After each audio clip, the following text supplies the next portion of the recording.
വഹിച്ചിടും താൻ, എന്റെ കണ്ണുനീർ തുടച്ചിടും താൻ. എന്നെ കരങ്ങളിൽ വഹിച്ചിടും താൻ, എന്റെ കണ്ണുനീർ തുടച്ചിടും താൻ.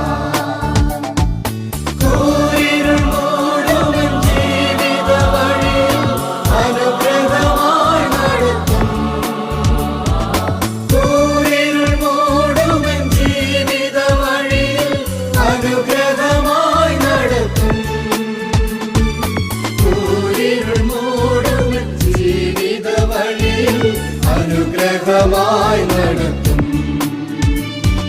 കൂരിരുൾ മൂടും ജീവിത വഴിയിൽ അനുഗ്രഹമായി നടത്തും. എത്ര നല്ലവനേശുപരൻ, മിത്രമാണെനിക്കെന്നു മകൻ.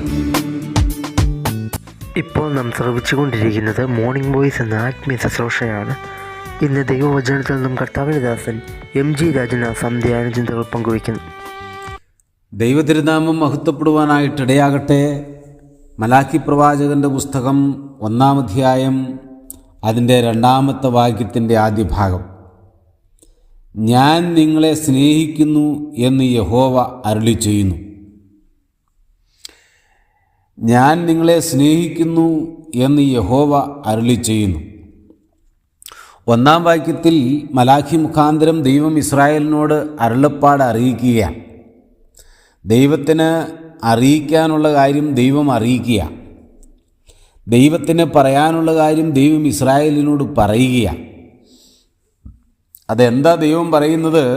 അതിലൊന്നാമത്തെ കാര്യം, ദൈവം ആരംഭിക്കുന്നത് ഇങ്ങനെയാണ്: ഞാൻ നിങ്ങളെ സ്നേഹിക്കുന്നു. എത്ര മനോഹരമായ ഒരു കാര്യമാണ് ദൈവം ഇവിടെ പറഞ്ഞാരംഭിക്കുന്നത്. പ്രവാചകൻ മുഖാന്തരം പറയുന്നൊരു കാര്യം, ഞാൻ നിങ്ങളെ സ്നേഹിക്കുന്നു എന്നാണ്. ദൈവം മനുഷ്യനെ സ്നേഹിക്കുന്നു, ദൈവം പ്രകൃതിയെ സ്നേഹിക്കുന്നു, ദൈവം ജീവജാലങ്ങളെ സ്നേഹിക്കുന്നു, ദൈവം ഈ ഭൂമിയിലുള്ള സകലത്തിനെയും സ്നേഹിക്കുന്നു. നമുക്കറിയാം, ഉൽപ്പത്തിയിൽ ദൈവം ഓരോ ദിവസവും സൃഷ്ടിച്ചു കഴിയുമ്പോൾ അത് നല്ലതെന്ന് കണ്ടു എന്നാണ്. ദൈവം അതിനെയെല്ലാം സ്നേഹിച്ചു.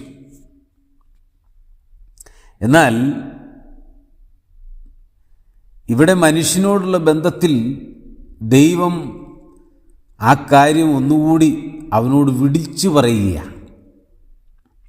പ്രകൃതിയോട് ദൈവം ഞാൻ നിങ്ങളെ സ്നേഹിക്കുന്നു എന്ന് വിളിച്ചു പറഞ്ഞിട്ടില്ല, ജീവജാലങ്ങളോട് പറഞ്ഞിട്ടില്ല, ആകാശത്തോടോ ആകാശത്തിലുള്ളതിനോടോ പറഞ്ഞിട്ടില്ല. എന്നാൽ ദൈവം മനുഷ്യരോട് വിളിച്ചു പറയുകയാണ് പ്രവാചകൻ മുഖാന്തരം, ഞാൻ നിങ്ങളെ സ്നേഹിക്കുന്നു. ഇത് ഇസ്രായേലിനോടുള്ള ദൈവത്തിൻ്റെ വചനമാണ്. എന്നെ സ്നേഹിക്കാൻ ആരുമില്ലേ എന്ന് ലോകം പറഞ്ഞ് വിതുമ്പുകയാണ്. എത്രയോ ആളുകളാണ് ആത്മഹത്യ ചെയ്യുന്നത്, എത്രയോ ആളുകളാണ് വളരെ നിരാശയിലായി പോകുന്നത്. എന്നെ സ്നേഹിക്കാൻ ആരുമില്ല, എന്നെ കേൾക്കാൻ ആരുമില്ല, എൻ്റെ കൂടെയിരിക്കാൻ ആരുമില്ല, എന്നെ ആശ്വസിപ്പിക്കാൻ ആരുമില്ല, എന്നെ സഹായിക്കുവാൻ ആരുമില്ല. കണ്ണുനീരുകളോടെ വിളിച്ചു പറയുന്ന മനുഷ്യൻ്റെ വാക്കുകളാണിതെല്ലാം. എന്നാൽ ഇവിടെ ദൈവം ഇസ്രായേലിനോട് വിളിച്ചു പറയുന്നു പ്രവാചകൻ മുഖാന്തരം, ഞാൻ നിങ്ങളെ സ്നേഹിക്കുന്നു എന്ന്. എന്തൊരു അനുഗ്രഹിക്കപ്പെട്ട വചനമാത്! ആരും കേൾക്കാൻ കുതിക്കുന്ന വാക്കാണത്. നമ്മളെ ഒരാൾ സ്നേഹിക്കുന്നു എന്ന് പറയുമ്പോൾ അത് നമ്മുടെ കാതുകൾക്ക് എത്ര ഇമ്പമാ, മധുരമാ. നമ്മുടെ ഉള്ളിൻ്റെ ഉള്ളിലേക്കൊരു തണുപ്പ് ഇറങ്ങിച്ചെല്ലുന്നൊരു ഫീലിങ്സ് നമുക്ക് തോന്നും. ഇവിടെ ദൈവം ഇസ്രായേലിനോട് അത് പറയുകയാണ്, ഞാൻ നിങ്ങളെ സ്നേഹിക്കുന്നു. പ്രിയമുള്ളവരെ, ഒരു മനുഷ്യനല്ല ഇത് പറയുന്നത്. ഈ ലോകത്തിലെ ഏതെങ്കിലും ഒരു വ്യക്തി, സമൂഹം മാനിക്കുന്ന ഒരു വ്യക്തി, സമൂഹത്തിലെ ഉന്നതനായിട്ടുള്ള ഒരു വ്യക്തി, ധനാഢ്യനായിട്ടുള്ളൊരു വ്യക്തി, നാം സ്നേഹിക്കുന്ന ഒരു വ്യക്തി, അങ്ങനെ ആരെങ്കിലും ഒരാളാണിത് പറയുന്നതെങ്കിൽ ഒരു പക്ഷേ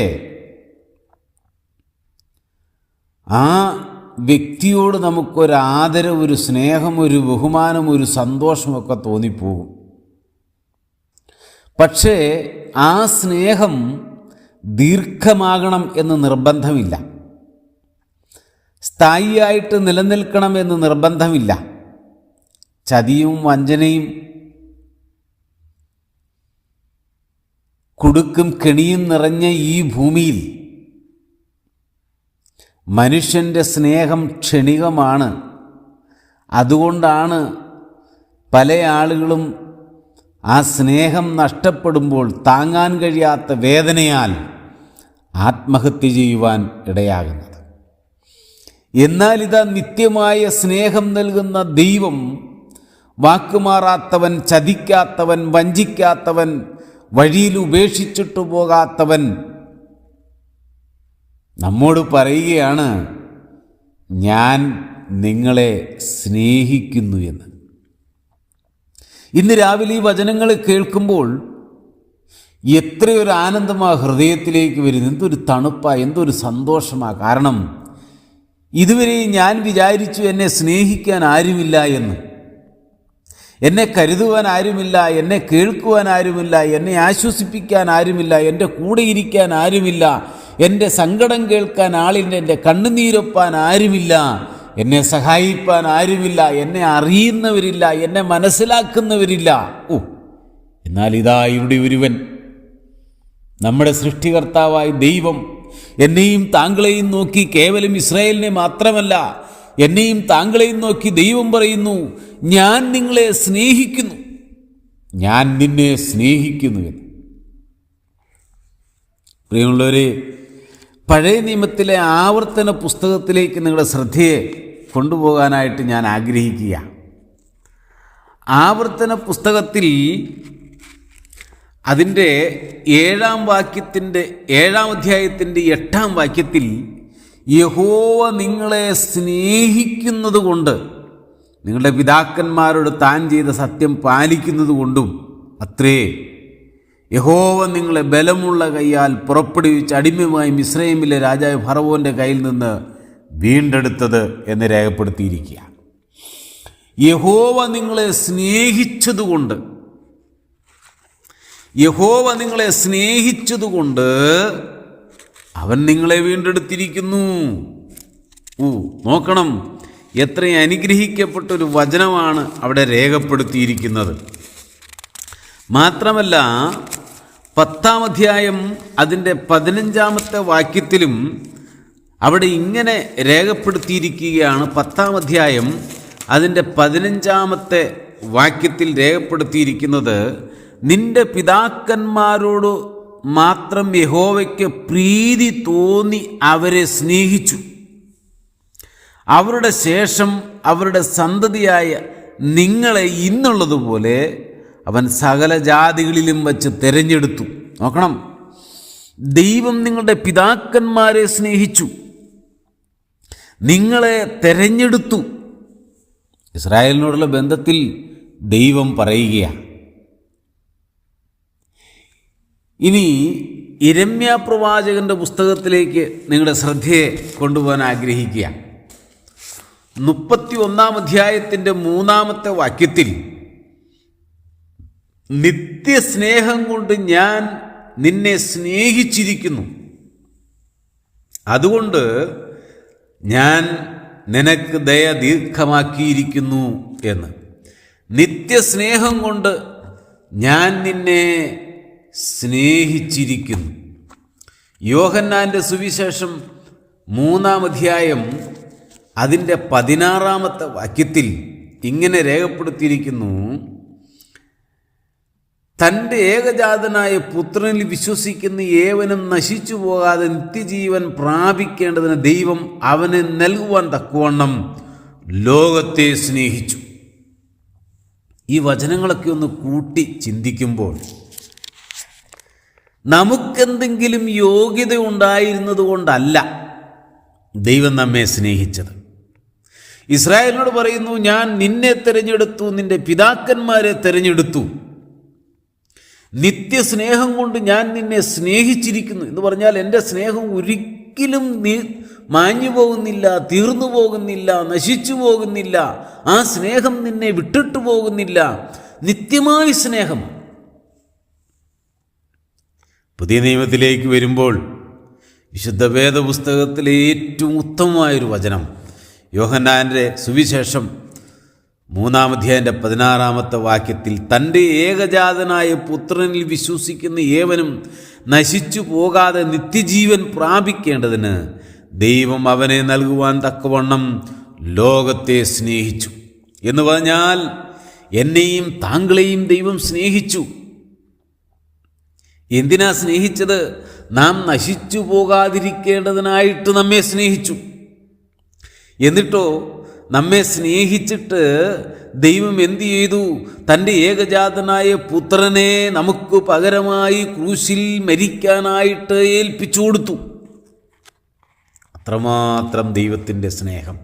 ഒരു വാക്യത്തിലേക്ക് വീണ്ടും നിങ്ങളുടെ ശ്രദ്ധയെ കൊണ്ടുപോവുകയാണ്.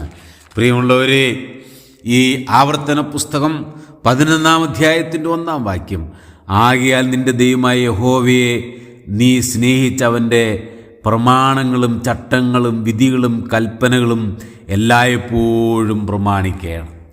എന്നെ സ്നേഹിച്ച ദൈവത്തെ ഞാൻ തിരിച്ച് സ്നേഹിക്കണമെന്ന് ആവർത്തന പുസ്തകത്തിൽ രേഖപ്പെടുത്തിയിരിക്കുകയാണ്. മലാഖിയിൽ ദൈവം പറയുന്നു, ഞാൻ നിന്നെ സ്നേഹിക്കുന്നു. നമ്മുടെ കടപ്പാടെന്താ? തിരിച്ച് ദൈവത്തെ സ്നേഹിക്കുക. സ്നേഹിക്കാൻ പറ്റുന്നുണ്ടോ? സാധിച്ചിട്ടുണ്ടോ? നാം സ്നേഹിക്കുന്നുണ്ടോ? ദൈവത്തോടുള്ള നമ്മുടെ സ്നേഹം എത്രത്തോളം ഉണ്ട്? എത്രത്തോളം നാം വാസ്തവമായിട്ട് ദൈവത്തെ സ്നേഹിക്കുന്നുണ്ട്?